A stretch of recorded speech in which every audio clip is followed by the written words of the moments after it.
Hai pemirsa Pelesiran Pal TV. Kali ini kita masih membahas soal negara Turki, wilayah yang saat ini jadi idola para turis untuk berkunjung. Selain alam yang indah dengan nuansa Eropa yang cukup kental, Turki dapat dikunjungi banyak orang. Mengingat akomodasi di Turki tidak semahal ketika kita berkunjung ke negara Eropa lainnya. Ini dikarenakan Turki merupakan daerah perbatasan Asia dan Eropa, sehingga memungkinkan kita menikmati aura Eropa tapi dengan budget tur Asia. Selain dengan budget yang masih bisa dijangkau, kita mendapatkan hampir semua fasilitas bintang 5. Hal ini disebabkan pemerintah Turki masih memberikan subsidi kepada para turis. Jadi jangan ragu, jika Anda ingin melihat bangunan-bangunan Romawi kuno, kuliner khas Timur Tengah seperti aneka masakan berbahan daging yang menggugah selera, atau kuliner khas Eropa seperti aneka roti, sup, dan lainnya. Selain kuliner khas Turki yang sangat paritatif, cuaca 4 musim juga dijumpai di Turki, termasuk salju yang ada di pegunungan Uludağ, Turki.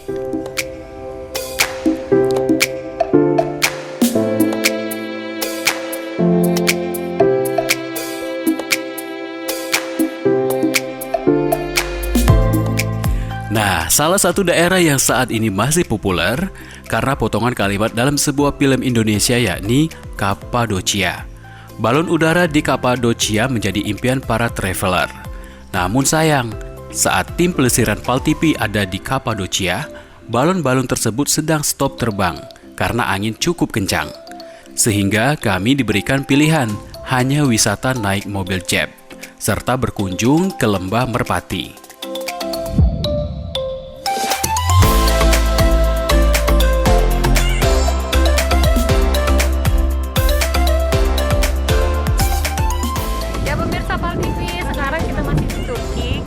Namanya di Lembah Merpati. Jadi di sini kita mau kasih makan merpati, ini banyak banget merpati cantik. Ada rumah-rumah. Kita ada kastil paling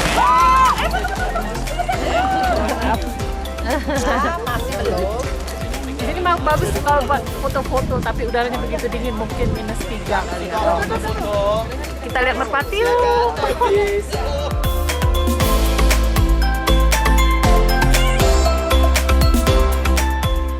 Memberikan makanan dan bermain dengan merpati cukup memberikan hiburan, selain menarik untuk berfoto-foto dan menikmati udara dingin di Kapadocia. Daerah ini menjadi tempat wisata populer yang diincar para traveler, karena memiliki landscape yang menakjubkan berupa perbukitan batu dengan formasi yang unik. Kami juga berkunjung ke salah satu area utama wisatawan di Kapadocia, yakni Taman Nasional Göreme. Taman Nasional Göreme merupakan situs warisan dunia yang ditetapkan oleh UNESCO pada tahun 1985. Situs tersebut merupakan kawasan berpenduduk sekaligus rumah bagi sejumlah besar gereja dan tempat tinggal dari batu. Termasuk hotel-hotel yang dibangun di dalam gua-gua atau cave. Mungkin yang jarang orang ini tinggal di bawah tanah. Bapak Ibu zaman dulu, orang dia mau tinggal di atas. Tapi tempatnya Ibu-ibu di zaman batu. Pelesiran Pal TV juga menginap di Mitra Cave. Jadi kamarnya ada di dalam gua, lengkap dengan fasilitas sebuah kamar, seperti dipan, kamar mandi, TV, dan lainnya. Menginap di kamar di dalam gua memberikan pengalaman yang menyenangkan. Terasa hidup di zaman batu loh.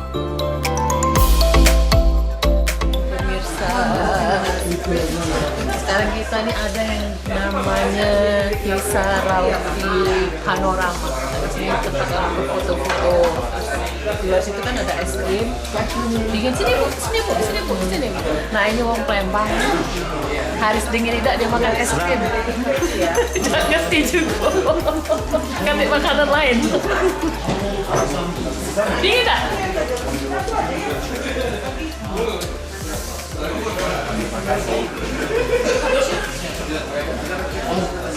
Cara jualan es krimnya tuh khas ya. Kalau kita ini ditaruh tapi nanti kosong biasa sudah agak populer di TikTok.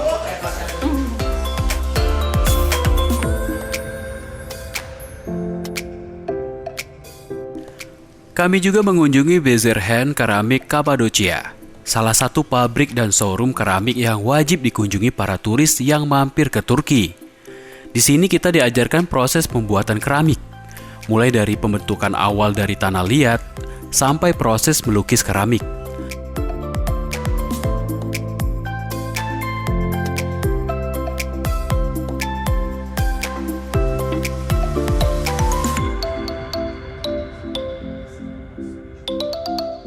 Di sini, semua keramik dikerjakan oleh para perajin yang ahli membuat keramik. Para pengunjung biasanya boleh mencoba membuat keramik, seperti yang dilakukan oleh salah satu peserta pelesiran yang sepertinya berhasil membuat sebuah mangkok. Tentu saja, proses pembuatan keramik ini jadi heboh, sebab banyak hal yang lucu terjadi selama membentuk keramik.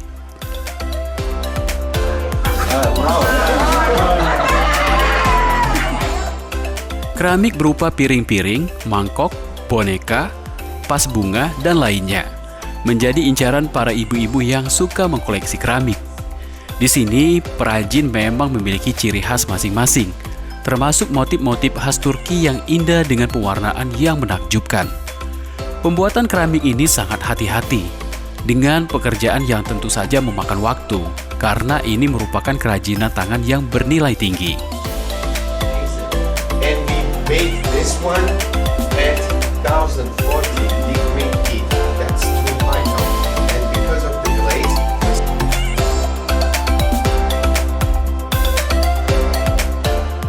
that's love.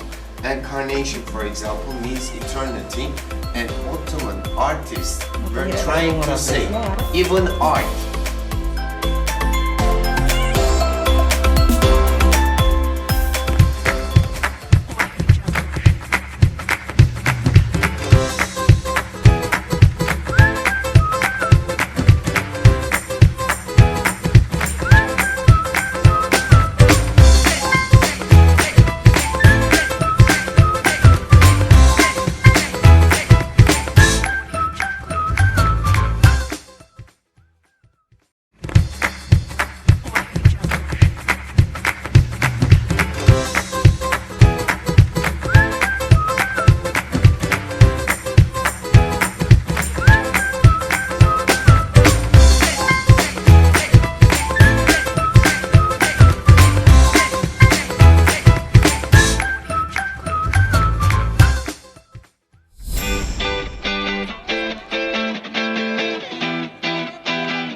Lokasi yang menarik untuk dikunjungi, yakni Museum Ataturk di Ankara, Turki. Wisata ziarah yang mega dan gratis. Sekilas wilayah ini lebih mirip istana kepresidenan. Padahal ini merupakan kawasan makam pendiri Republik Turki, yakni Mustafa Kemal Atatürk. Dibangun selama 9 tahun dengan desain yang modern dan sangat luas. Atatürk memegang jabatan presiden pertama Turki sejak berdirinya negara itu pada tahun 1923 hingga kematiannya pada tahun 1938. Ya pemirsa PAL TV, sekarang kita berada di gedung Atatürk. Kita akan melihat simbol daripada kuburan Atatürk sendiri. Sebenarnya kalau kuburannya di bawah. Jadi di sini juga ada kuburan temannya.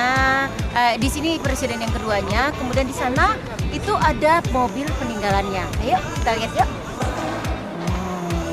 Mobil presiden kedua Turki ya. Atatürk pun menjadi presiden Turki untuk 15 tahun lamanya. Kepemimpinannya itu berhasil menjalankan reformasi budaya, politik, dan ekonomi. Atas jasanya, sebuah makam mega dibangun untuk menghormati pendiri Republik Turki ini. Di sini juga dipajang sebuah mobil mewah yang dahulunya dipakai oleh Atatürk. Karena bernilai sejarah, mobil ini dipajang di dalam sebuah KA besar dan para turis hanya bisa berfoto tanpa bisa memegang mobil tersebut. Lagi di mana kita? Lagi di Ankara. Atatürk. Ya. Gedung. Ay, kedinginan kita sebenarnya. Kita berada di halaman. Ada kuburan Atatürk katanya ya. Ya, ini bicek-bicek nih yang dari Wong Palembang. Dingin Bu, dingin Bu.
Hari berikutnya, kami melakukan tur cruise ke Selat Bosporus di Istanbul, Turki.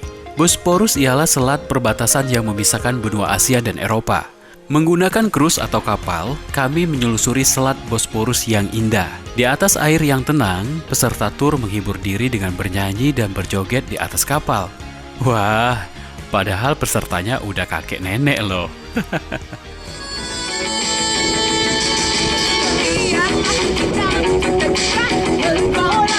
Lihat ini Kempinski, Hotel Kempinski, Çırağan Saray. Bapak Ibu, Çırağan Saray ini dibangun oleh Kesultanan Osmani di zaman Sultan Abdülmecit juga. Tapi Bapak Ibu, ternyata ini Istana Çırağan adalah rumah Sultan. Tapi di zaman dulu, waktu Perang Dunia Pertama, itu terbakar. Sepanjang perairan di sebelah kiri dan kanan, terlihat banyak gedung-gedung cantik termasuk kediaman para sultan dan juga bangunan-bangunan bersejarah dari zaman Kesultanan Utsmani. Terlihat juga hotel, masjid-masjid bersejarah yang indah, dan banyak lagi pemandangan yang dapat dinikmati dari atas kapal.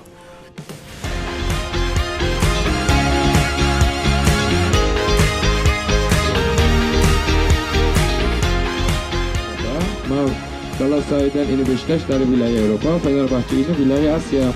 Tapi Bapak Ibu, setelah itu kita bisa lihat bangunan yang paling panjang. Ini namanya Istana Dolmabahçe, dibangun oleh Kesultanan Osmani. Udara yang dingin dan sejuk membiarkan mata kita bebas memandang. Dan disinilah kita ada di antara dua benua, yakni Turki bagian Asia dan Turki bagian Eropa. Wow, betul-betul menakjubkan.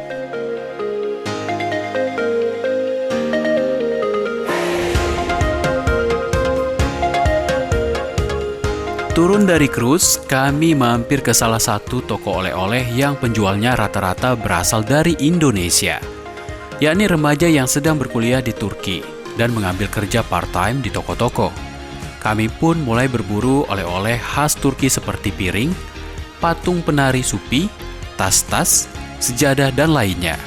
Dan satu lagi, tidak lupa beli topi kulit yang harganya sangat murah, yakni di kisaran Rp50.000.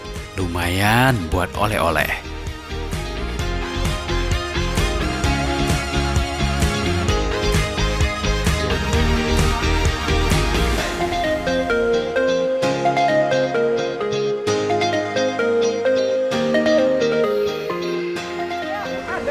Borong Topi kulit ya? murah, Rp50.000. Oh, Iya. Enggak, ini asli kulit, Pak.